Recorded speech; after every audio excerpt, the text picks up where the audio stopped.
नमस्कार भी सभी को। कैसे हो सारे?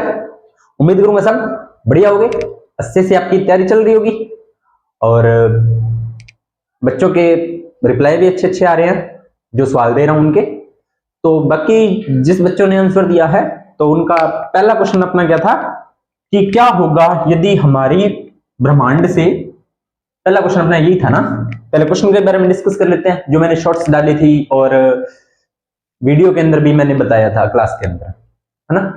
तो बहुत अच्छा रिप्लाई आया बच्चों का, मतलब बच्चों ने समझने का प्रयास किया है।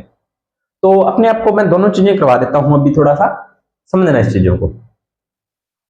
और तैयारी आपकी बढ़िया चल ही रही होगी, ज्यादा बातें करने का फायदा नहीं है, हालचाल आपका पूछ ही लिया है ना। क्वेश्चन क्या था कि अगर ब्रह्मांड से सूर्य गायब हो जाए तो क्या होगा। तो एक बच्चे का कमेंट आया, अंधेरा हो जाएगा, पृथ्वी का विनाश होगा। बिल्कुल राइट आंसर है। लेकिन जो मैंने जो आपको चीज बताई शायद नहीं थी या शायद बताई थी, शायद हाँ बताई थी कि क्या होगा, तो वो उस आधार पे आपने आंसर देना था। तो उसका आंसर क्या होगा, देखो ये हमारा होता है सन और ये हमारी होती है पृथ्वी, ठीक है। तो पृथ्वी इसके चारों ओर वृत्ताकार पथ में गति करती है। कौन से पथ में? वृत्ताकार पथ में गति करती है। इतनी बात आपको क्लियर हो गई होगी, ठीक है। इसे बोलते हैं परिक्रमण गति, जिसकी वजह से दिन और ऋतुएं बनती हैं। और इसको पूरा करने में 365 सही 1/4 दिन का समय लगता है, जिसे बोलते हैं सौर वर्ष। देखो ये ग्रेविटी है, अभिकेंद्रीय बल है, गुरुत्वाकर्षण बल और अभिकेंद्रीय बल दोनों इसमें काम आते हैं। इसकी वजह से ये पृथ्वी स्थिर बनी रहती है और एक निश्चित वृत्ताकार पथ में गति करती रहती है, ठीक है। अब मान लीजिए यहां से मैंने सूर्य को गायब कर दिया तो पृथ्वी का क्या होगा। तो पहली बात मुझे ये बताइए, क्या पृथ्वी वृत्ताकार पथ में गति करेगी? नहीं करेगी। तो क्या होगा, जैसे ही यहां से जो सूर्य था वो गायब हुआ, वैसे ही ये सूर्य देखो पहले स्पर्श वक्ररेखीय गति कर रही थी, जैसे ही सूर्य से इसका संबंध टूटा तो ये स्पर्श रेखीय गति करती हुई। कौन सी गति? ये बात आपको याद रखनी है, स्पर्श रेखीय गति। बस ये आपका आंसर था, स्पर्श रेखीय गति करते हुए अंतरिक्ष में चली जाएगी। आपका पहला क्वेश्चन समझ नहीं बात। क्या होगा यदि ब्रह्मांड से सूर्य गायब हो जाए? तो आप कह सकते हो कि ब्रह्मांड से सूर्य गायब होने के बाद हमारी पृथ्वी स्पर्श रेखीय गति करते हुए अंतरिक्ष में चली जाएगी। पहला क्वेश्चन। दूसरा क्वेश्चन क्या था प्यारे बच्चों कि प्रकाश की ऐसी कौन सी परिघटना है जो हमें यह बताती है कि प्रकाश सीधी रेखा में गमन नहीं करता। तो वो होती है प्यारे बच्चों प्रकाश का विवर्तन। अपवर्तन नहीं है प्यारे बच्चों, विवर्तन है। प्रकाश का किनारों से मुड़ना, प्रकाश का किनारों से मुड़ना।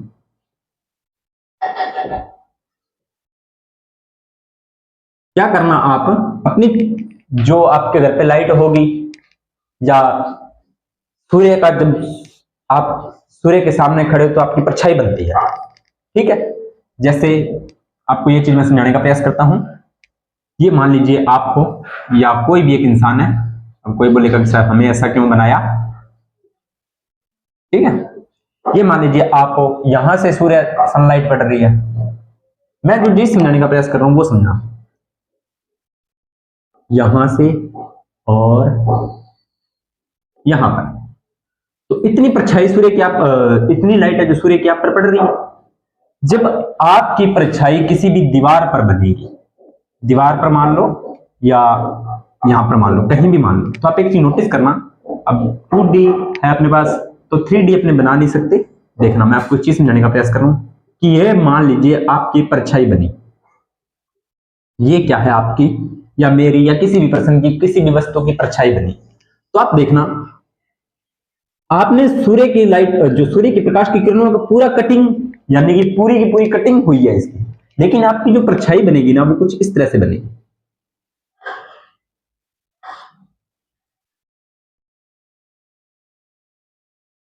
समझ रहे हो?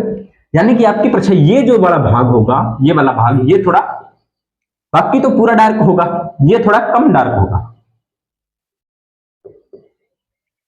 तो प्रकाश क्या होता है, वहां से किनारों से मुड़ जाता है। दूसरा इसका एग्जांपल वैसे विवर्तन का देखा जाए तो कॉम्पैक्ट डिस्क सीडी में आप देखते हो। तीसरा चीज, एक एग्जांपल और है आपके पास, ये भी मैं बता देता हूं। ये क्या होता है कि अब देखो, अब तो चलो रात है, बहुत सी चीजें अपने को नहीं पता होती, ठीक है। आपको एक चीज और समझाता हूं यहां पर। ये मान लीजिए हमारा घर है, ठीक है, सूर्य है पीछे, घर के पीछे सूर्य है, तो घर की परछाई बन रही है उसको तो चलो बताए, हम घर के अंदर बैठे हैं तो भी हमारे घर के अंदर रोशनी होती है ना, हमें चीजें दिन में दिखाई दे जाती हैं। मकान में तो सूर्य, मकान जो हमारा घर है उसके अंदर तो सारे पूरे घर के अंदर तो सूर्य नहीं फैल रहा, पूरे घर के अंदर तो सूर्य का प्रकाश नहीं फैल रहा, वहां पर भी हमें कहीं कहीं जगह पर चीजें दिखाई देती है, तो वो भी प्रकाश का क्या है, विवर्तन आप कह सकते हो, ठीक। तो प्रकाश का विवर्तन होता है जो हमें यह बताता है कि प्रकाश सीधे रेखा में गमन नहीं करता, ठीक है। चलिए, चैप्टर है अपना अगला। उम्मीद करता हूं आपको दोनों क्वेश्चन अच्छे लगे होंगे, उम्मीद करता हूं आपको दोनों क्वेश्चन की जानकारी अच्छी लगी होगी। अपना चैप्टर करते हैं शुरू। ये भी चैप्टर बहुत इंटरेस्टिंग है, लेकिन इसकी शुरुआत करने से पहले मैंने आपको सारी चीजें बताई हुई हैं, तो इस क्लास का उद्देश्य वैसे तो ज्यादा कुछ नहीं है, क्योंकि ऐसे ही इसमें से एक आधा क्वेश्चन बनेगा, वो मैं आपको बता देता हूं। क्लास छोटी सी रहेगी, ज्यादा बड़ी नहीं रहेगी, क्योंकि टॉपिक वाइज चल रहे हैं, तो टॉपिक वाइज क्लासेस करवाने में मजा आता है। तो पदार्थ के सामान्य गुण, पदार्थ के सामान्य गुण, ये अपने टॉपिक का नाम है। अपने एक एक गुणों को विस्तार से पढ़ेंगे और एक एक गुण को उठाएंगे, उसको विस्तार से डिटेल करेंगे, कोई दिक्कत नहीं है। ये चैप्टर अपना लगता है फिजिक्स में या भौतिकी में, ठीक है। पहली बात, तो पदार्थ क्या होता है सभी जानते हो, जब से आप साइंस की क्लासें देखनी शुरू की हैं, biology king bye Narendra Kumar के यूट्यूब चैनल से आप जुड़े हो, तब से आपको ये चीजें पता चल गई होंगी। हाँ, तो पदार्थ क्या होता है, पदार्थ होता है कि जिस वस्तु में क्या हो, द्रव्यमान हो, क्या हो, द्रव्यमान। जैसे मान लीजिए ये डस्टर है, तो इसके अंदर द्रव्यमान है, पहला गुण इसका फॉलो हो गया। स्थान घेरता हो, स्थान भी घेर रहा है ये, यानी कोई ना कोई पर्टिकुलर एरिया, कुछ ना कुछ आयतन ये घेर रहा है, दोनों बातें क्लियर। तो अगर स्थान भी घेरता हो और द्रव्यमान भी हो जिसके अंदर, वो आपका क्या होगा, पदार्थ। तीसरी चीज, ज्ञानेंद्रियों द्वारा अनुभव किया जा सके, यानी कि हमें हमारे शरीर के अंदर जो इंद्रियां होती हैं जो हमें ज्ञान करवाती हैं, जैसे नाक हमें सुगंध या गंध का ज्ञान करवाती हैं, जीभ होती है वो हमें टेस्ट का ज्ञान करवाती हैं, कान होते हैं वो हमें ध्वनि का ज्ञान करवाते हैं, आंखें होती हैं वो हमें देखने का ज्ञान कराती हैं, प्रकाश का ज्ञान, त्वचा होती है वो हमें स्पर्श का ज्ञान करवाती हैं। तो ज्ञान, अब जैसे मार्क ये डस्टर मेरे हाथ में, तो मैं इसे छू के भी बता सकता हूँ कि हाँ ये डस्टर है, ये ठोस है, ठीक है, और उसके बाद देख के भी बता सकता हूँ भी हाँ ये ऐसा हुआ है, मतलब सारी चीजें इसके अंदर मिक्स होकर हमें पदार्थ के बारे में हम कह सकते हैं। यहां से क्वेश्चन नहीं आएगा कि पदार्थ क्या होता है, पदार्थ के गुण क्या होते हैं, ये कुछ नहीं आता, ये सब आप छोटी छोटी क्लासों में पढ़ के आए हो, कोई नई बात नहीं है। पदार्थ की अवस्था क्या क्या होती है, ठोस, द्रव, गैस, सभी जानते हो। पदार्थ की तीन अवस्थाओं के बारे में सभी जानते हो कि पदार्थ ठोस होता है, द्रव होता है, गैस होता है। बहुत बार करवा दिया, नई चीज कुछ नहीं है। पहला क्वेश्चन यहाँ पे बनता है, वैसे तो मैं करवा चुका हूं लेकिन आज दोबारा कर लेते हैं। पदार्थ की चौथी अवस्था कौन सी होती है, प्लाज्मा। पदार्थ की चौथी अवस्था कौन सी होती है, प्लाज्मा होती है, ठीक है। पहला क्वेश्चन आपका ये बन गया इस स्लाइड में से। दूसरा क्वेश्चन है पदार्थ की पांचवी अवस्था, बोस आइंस्टीन संगनी।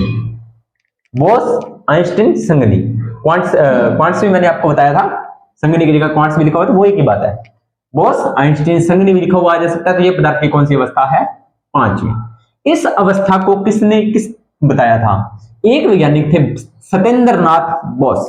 कौन थे, सत्येंद्रनाथ बोस, जो हमारे भारतीय वैज्ञानिक थे। दूसरे थे अल्बर्ट आइंस्टीन। दूसरे कौन थे, अल्बर्ट आइंस्टीन।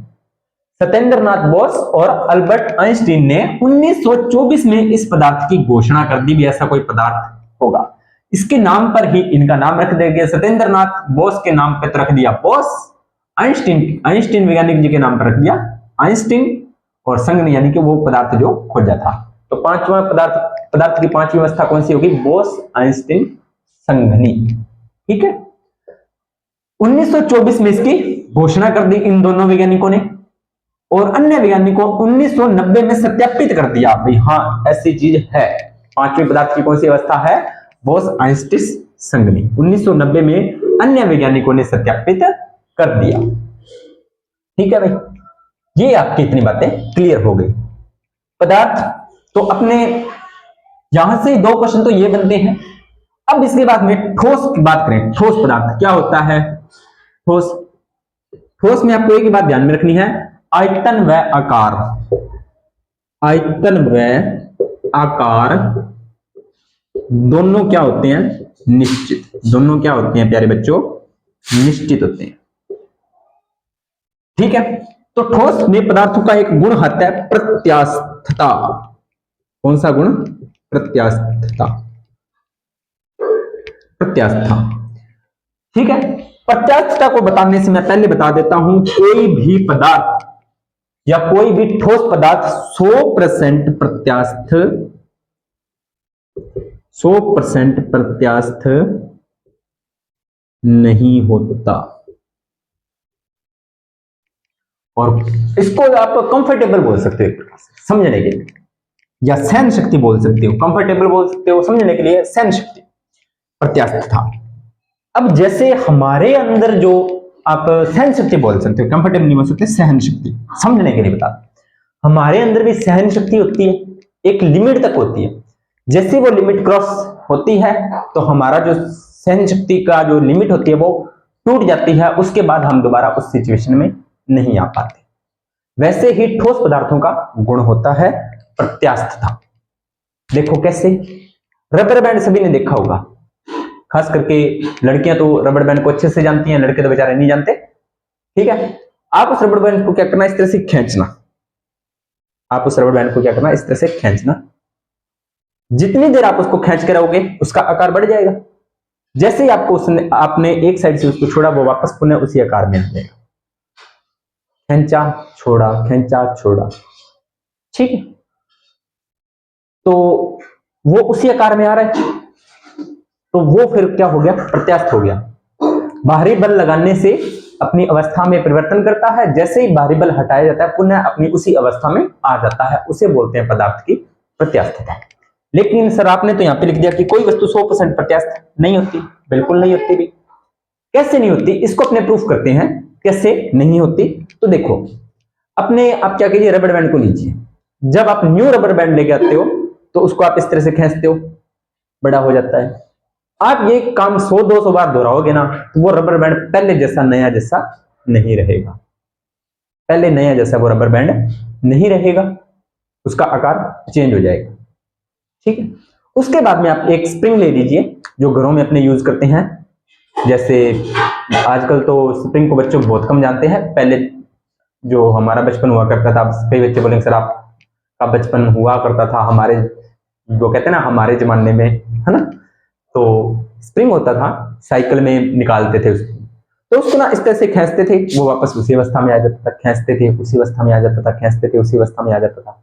लेकिन एक कंडीशन, हम क्या करते थे, उसको खींचकर एक बार क्या करते थे, बहुत ज्यादा अधिक बल लगाकर उसको एक खींचकर एक लंबी तार बना देते थे। क्या वो दोबारा स्प्रिंग बन पाता था? नहीं बन पाता था, क्योंकि जितना हम उसको एक सीमित बल तक उसको खींचा तब तो वापस आ रहा है। लेकिन जैसे ही हमने उससे अधिक बल लगाया तो क्या हुआ, उसने अपनी प्रत्यास्थता का गुण खो दिया, वो फिर वापस उस सिचुएशन में नहीं आ पाता।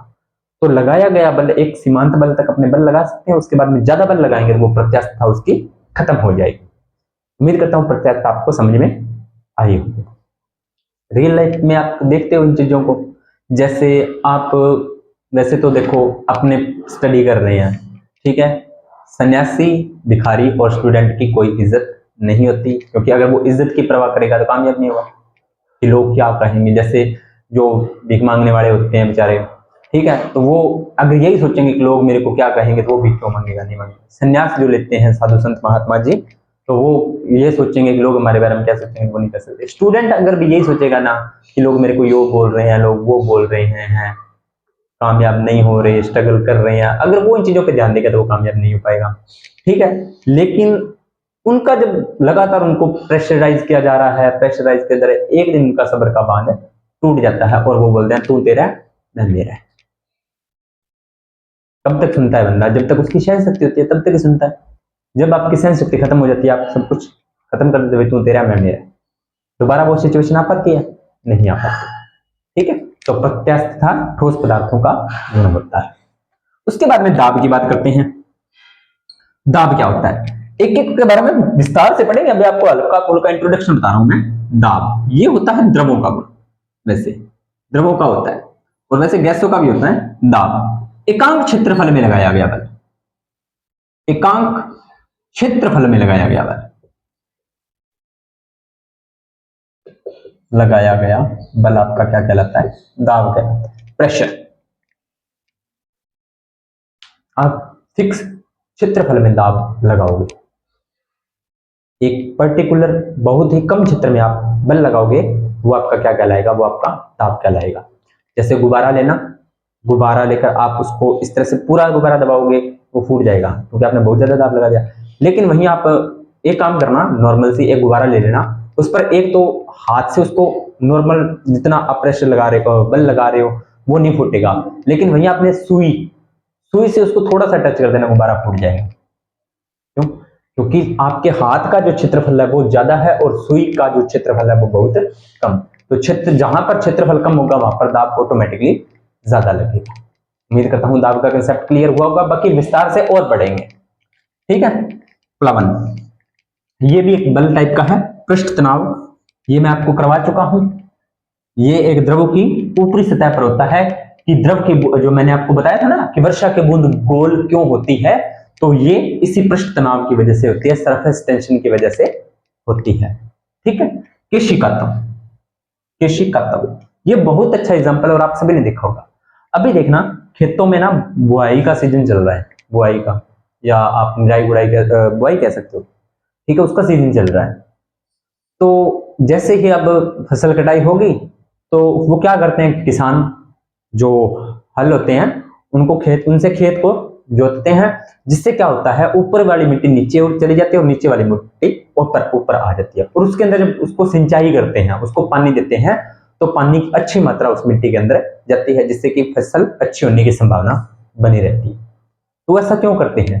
क्योंकि मिट्टी के अंदर भी छोटे छोटे केशिका तत्व, केशिका मतलब होता है बाल का, तत्व का मतलब होता है समान संरचना, यानी कि बाल जितने बारीक संरचना, जैसे बाल कितना बारीक होता है ना, वैसी एक बिल्कुल पतली पाइप होती है, उसे ही केशिका तत्व बोलते हैं।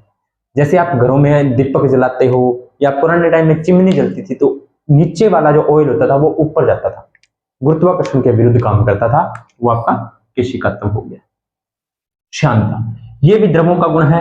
द्रव और ठोस और द्रव सतह के मध्य लगने वाला जो बल होता है, जैसे घर्षण होता है ठोस और ठोस के मध्य लगता है, द्रव और ठोस के मध्य जो लगने वाला बल होता है, घर्षण बल होता है, वो आपका श्यानता आप उसे कह सकते हो। जैसे आप घर में क्या करना, वैसे करना मत, मम्मी से मार खा लोगे बिना मतलब की। एक पानी का गिलास ले लेना और एक ऑयल का ले लेना, या ऑयल ही ले लेना, दोनों को समान वेग से फैलाना। पानी ज्यादा फैलेगा और जो आपका ऑयल होगा वो कम फैलेगा, क्योंकि ऑयल पानी के मुकाबले थोड़ा सा कड़ा होता है। शांता भी समझ में आ गई होगी। और वायुमंडलीय दाब अपनी गैसों में देखते हैं, वायुमंडलीय दाब के बारे में अपनी चर्चा कर लेंगे। उम्मीद करता हूं आपको छोटे छोटे कंसेप्ट समझ में आ गए होंगे। इनके बारे में अपनी विस्तार से चर्चा करेंगे और इस क्लास में से आप नोट्स जरूर बनाना। जो मैंने शब्द बोले हैं, लिखे कम है, बोले मैंने ज्यादा है, तो आप नोट करना, आपको जरूर इंटरेस्ट आएगा, जरूर आपको एग्जाम में क्वेश्चन मिला होगा या मिलने की पूरी पूरी संभावना है। ठीक है, और आपके लिए एक और इंफॉर्मेशन है इंपॉर्टेंट। चलो, इंफॉर्मेशन देने से पहले मैं आपको एक क्वेश्चन दे देता हूं।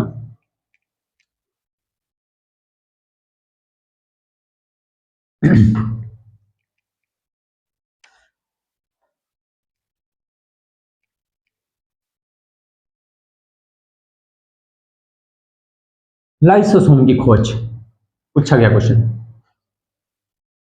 लाइसोसोम की खोज किसने की थी? पहला क्वेश्चन। ठीक है, और दूसरा क्वेश्चन है, मानव शरीर का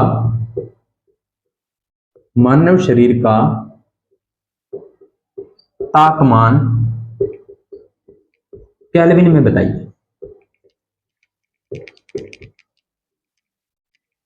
मानव जी का तापमान केल्विन में बताइए। दोनों क्वेश्चन अच्छे हैं, ठीक है। आपके लिए एक और इंपॉर्टेंट इंफॉर्मेशन है, वो भी मैं आपको साथ साथ दे देता हूं, ठीक है। ये दोनों क्वेश्चन नोट करो आप, इंपॉर्टेंट इंफॉर्मेशन है वो भी मैं आपको साथ साथ दे ही देता हूं। अच्छी लगी मेरे को इंपॉर्टेंट ये न्यूज, नोट कर लिए? चलो मैं साइड बैठ जाता हूं, नोट कर लो आप। चलिए क्वेश्चन क्या है।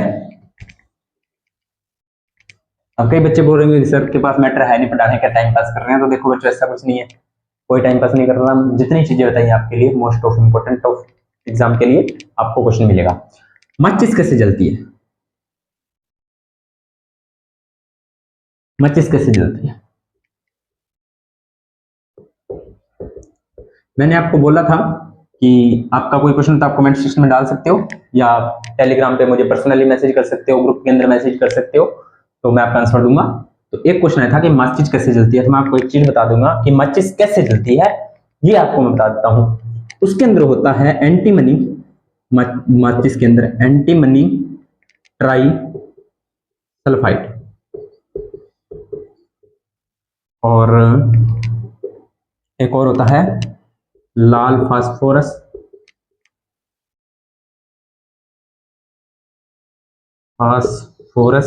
और तीसरी चीज होती है पोटेशियम पोटेशियम क्लोरेट। ये तीन चीजें होती है। अब देखो, जो माचिस की तीली होती है इस तरह से, वो माचिस की तीली एक एंटीमनी और एक पोटेशियम पर क्लोरेट की बनी होती है। और जो आपकी माचिस होती है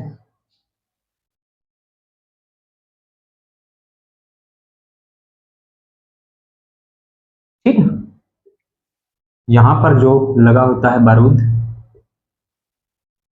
उसके अंदर क्या होता है, कांच बिल्कुल बारीक पिसा हुआ और लाल फास्फोरस मिक्स किया होता है, और इसका यहां पर लगाया जाता है। क्लियर?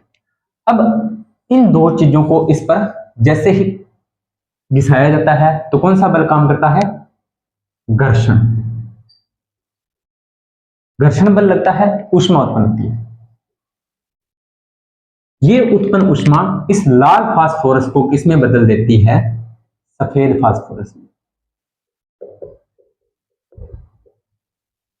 सफेद फास्फोरस में बदल देती है। अब ये सफेद फास्फोरस इसके साथ रिएक्शन करता है और ऊष्मा उत्पन्न करता है। क्या करता है? पोटेशियम क्लोरेट के साथ रिएक्शन करता है, ऊष्मा उत्पन्न करता है। इस उत्पन्न ऊष्मा के कारण एंटीमनी ट्राइसल्फाइड दहन करता है। क्या करता है? दहन करता है, जिससे ये माचिस की तीली जल जाती है। समझ में आई होगी बात? क्या होता है, ये सारी मैंने आपको बात बता दी कि ये बिल्कुल होता है। यहाँ पर घर्षण, इस तीली को आप इस पर घर्षण करते हो, लाल फास्फोरस सफेद फास्फोरस में बदलता है, सफेद फास्फोरस पोटेशियम क्लोराइड के साथ रिएक्शन करता है, जहां से होती है ऊष्मा उत्पन्न, और इस उत्पन्न ऊष्मा के कारण एंटीमनी ट्राइसल्फाइड के द्वारा इसका दहन हो जाता है, यानी कि ये जलता है, और यहां से अपनी माचिस की तीली जल जाती है। ठीक है। एक मेरे पास और कमेंट आया था टेलीग्राम पे, तो वो भी मैं आपको साझा कर देता हूं ताकि आपको क्वेश्चन में दिक्कत ना आए। तो क्वेश्चन क्या था कि सर, जैसे हम खाली बोतल होती है, या जो टूथपेस्ट की खाली जो रैपर होता है जो प्लास्टिक का बना होता है, तो जैसे हम आग में डालते हैं तो वो फूलता क्यों है? तो उसके दो रीजन है। पहला रीजन, जैसे किसी भी उसके अंदर खाली है तो उसके अंदर बिल्कुल खाली नहीं है, वो उसके अंदर क्या है? एयर है। ठीक है। अब बाहर से आपने इस एयर को ऊष्मा दी, तो पदार्थ के कणों का गुण क्या होता है? वो आपस में क्या करते हैं? प्रसार करते हैं। कणों का क्या होता है? प्रसार। यानी कि प्रसार का मतलब होता है फैलना। अब फैलेंगे तो अपना आयतन बढ़ाएंगे। हवा है, गैसीय अवस्था है, तो अपना आयतन, क्योंकि गैसीय अवस्थाओं का क्या होता है? आयतन और आकार दोनों अनिश्चित होते हैं। ये अपना आयतन बढ़ाते हैं। अब वो जो बोतल है वो भी तो गर्म हो रही है, गर्म हो रही है तो वो भी अपने कणों का क्या करेगी, प्रसार। तो उसके जैसे वो बोतल है तो वो ठोस है, तो उसमें भी क्या होगा, कणों का प्रसार होगा, यानी कि वो भी अपने कणों का प्रसार करेगी। उधर से क्या होता है, जैसे मान लीजिए ये आपका वो बोतल है, आपने हीट दी, इसके अंदर एयर है, एयर के कण भी फैलेंगे इधर उधर, इस पर दबाव लगाएंगे। ऊपर से ये जो लेयर है ऊपर प्लास्टिक की आपकी, ये भी क्या करेगी, अपने कणों का प्रसार करेगी, यानी कि लचीली हो जाएगी, या मतलब आप नॉर्मल लैंग्वेज में बोलो तो थोड़ी सी फैलने के लिए हो जाएगी। अब जैसे इसको ये कण इस पर इस तरह से दबाव बनाएंगे, फैलने के लिए जगह नहीं मिलेगी गैसीय कणों को, तो ये बाहर की तरफ भागेंगे। जैसे इस पर ये प्रेशर डालेंगे, इधर से ये भी बेचारी अधिक टेम्परेचर के कारण हो जाती, मतलब फैलेगी, ये भी कणों को, इस पर प्रेशर पड़ेगा तो ये कणों को फैलाएगी, जिससे क्या होगा, वो चीज फूल जाएगी। उम्मीद करता हूं आपको चीजें समझ में आई होगी। कैसे लगी आज की क्लास, कमेंट सेक्शन में जरूर बताना। आप सोचोगे कि सर ने वैसे पढ़ाया तो कुछ है नहीं, लेकिन मुझे लगता है मैंने आपको बहुत इंपॉर्टेंट इंफॉर्मेशन दी है। तो आप इस तरह से चैनल को लाइक करते चलिए, सब्सक्राइब करते चलिए, वीडियो को शेयर करते चलिए, कमेंट करते चलिए। अच्छे नेगेटिव कमेंट मत करना भाई, नेगेटिव कमेंट करो तो प्लीज कमेंट मत करना। अगर क्लासेज अच्छी नहीं लग रही तो आप चैनल को अनसब्सक्राइब कर सकते हो, मुझे उसमें कोई दिक्कत नहीं है, पर मतलब नेगेटिव कमेंट आप न करें, ठीक है। और ये चीज आपको समझ में आ गई होगी। कल अपना टॉपिक रहेगा इसका पहला गुण ठोस, और ठोस का कौन सा, प्रत्यास्थता। बहुत इंटरेस्टिंग चीज है भाई, तो खुद भी जुड़ना और 2-4 लोगों को आप और जोड़ना, ठीक है। मिलते हैं नेक्स्ट क्लास के अंदर, तब तक धन्यवाद।